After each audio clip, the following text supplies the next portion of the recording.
Hello, my name is Isabel Miskis, and I am going to do a video presentation on my economics individual that was chosen for me for Economics 2301 CRN 10734 of fall 2015 with Professor Azucena. So let's start off with my individual. My individual that was chosen was Dierdre McCloskey.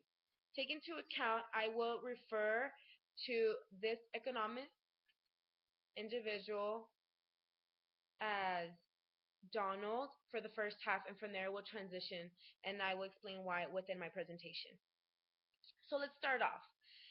Donald McCloskey was born in 1942 in Massachusetts by Helen and Robert, who also had three other siblings. Donald was very intellectual at an early age. And the reason is because of the parents and how they were grown up. For example, the father was a government professor at Harvard, and the mother was very in tune with every other aspect, like poetry and opera, drama, which gave Donald the free range to explore other subjects other than the norm, which will actually help him out throughout his career and life personally. So let's fast forward here. Donald decided to go to Harvard where his father taught and decided to go for economics as his career and his way of life of choice. In 1960, he went as an undergraduate at Harvard, and in 1964 got his bachelor's in economics. 10 years after that, which would be in year 1974, he got his PhD within the same field. Take into account within this time, he started developing questions and actually getting the courage to accept internships with his professors and all this in order to understand the concept of it. Within that time, he was understanding that there was more than just money and motive and certain lines that needed to be followed in order for things to be brought upon economics itself, which I will explain later on, and which will be a main contribution in which he has within economics field. So he became a professor at Harvard, and he was very difficult, if you want to say. He was very hard, stern, very manly, if you want to say that.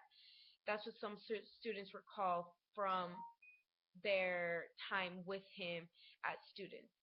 And he had a very difficult time personally with how he felt and who he was as an individual, which kind of interfered with his career and how he taught. And he decided that he could not take it anymore and started to do gender transition. He, for a long time, knew that he did not feel right in his body.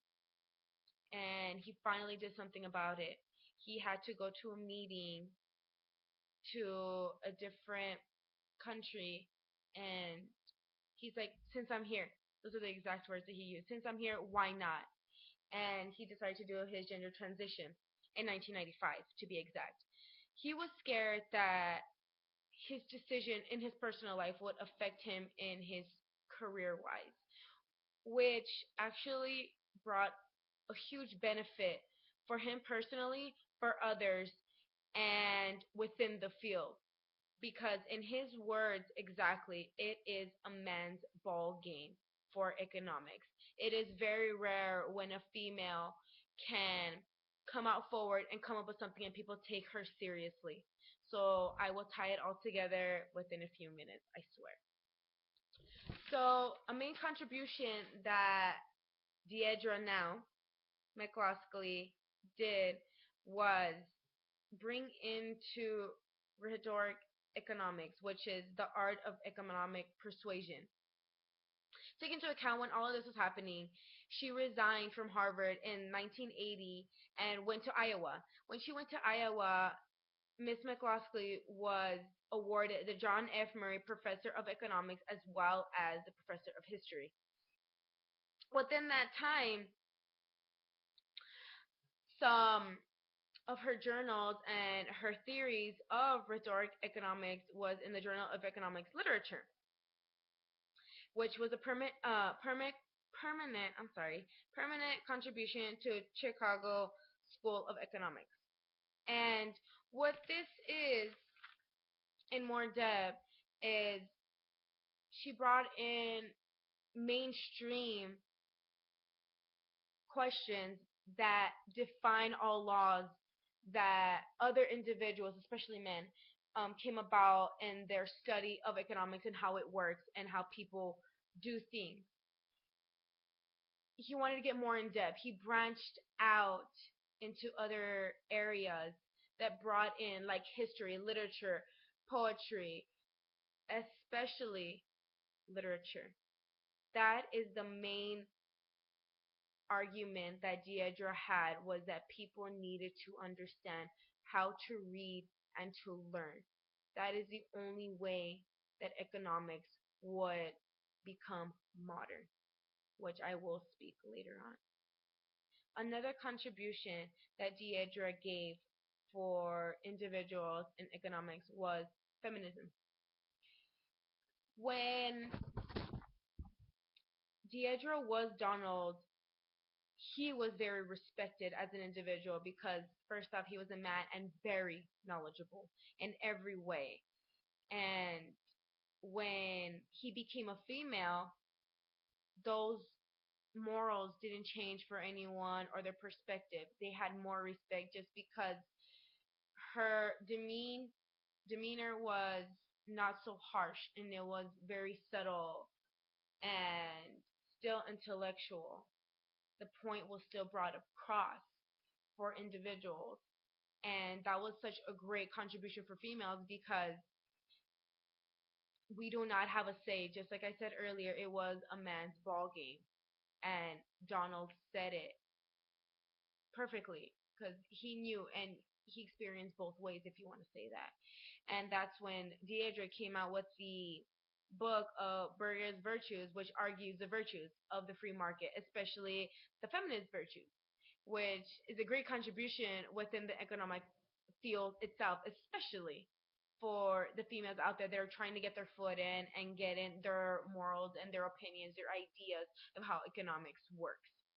So the main question here is, how does this tie into the principles of macroeconomics, the class that we took with Professor Azucena? Well, macroeconomics, it's more of the whole of economics. It doesn't go into micro, which it gets more in depth and like, oh, okay, this is how it works. This is how it's going to be. No, but the thing is, how can you grow something that is so big without knowing what is inside? And those are the questions that Dierdre argues continuously. She branched out into every other area that needs to be heard in order for us to understand economics as a whole. Because we are grabbing bits and pieces. For example, within our class, we learned, oh, well, supply and demand, which was throughout the whole book and it stuck to my head, is, well, if there's no demand, supply is going to overflow in inventory and all this is going to happen. Well, why? Why did that happen?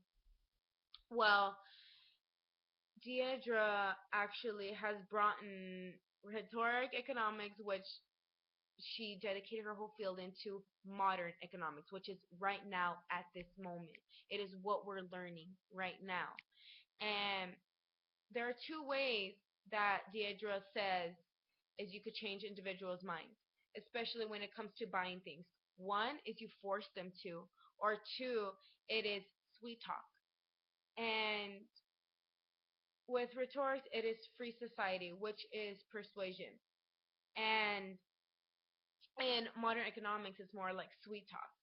And if the choice is sweet talk or persuasion versus pretty much forcing war, if you want to say, then why would I not want to be sweet talked? Is the argument at this moment with Dierdre. Is in modern economics, people don't want to fight. People want to be told why is it good for them, and and why should I get it? This ties in into economics, supply and demand. People are not going to buy unless they don't know it's going to benefit them one or another.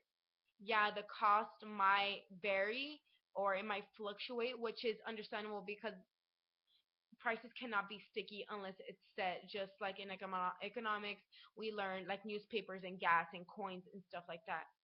That is sticky. You can't change that. But when it comes to things, products that we're trying to renovate towards the worldwide, then we need to sweet talk these individuals and to pretty much keep the growth of money flowing and not create another depression because people are wanting to save and this and that. We need this to happen because depression will happen in recession as well. And Dierdre McCloskey has done so much when it comes to economics, especially the transition of gender, because I believe that she personally branched herself out and allowed the change to happen that she's going to make it known within a field that is so narrow that hopefully people will get the idea that you have to branch out in order to understand the whole because every individual is different. And if you understand the whole, you need to understand the pieces first. So that was my individual, Dierdre McCloskey. Very, very innovative is the word that I would use to describe her.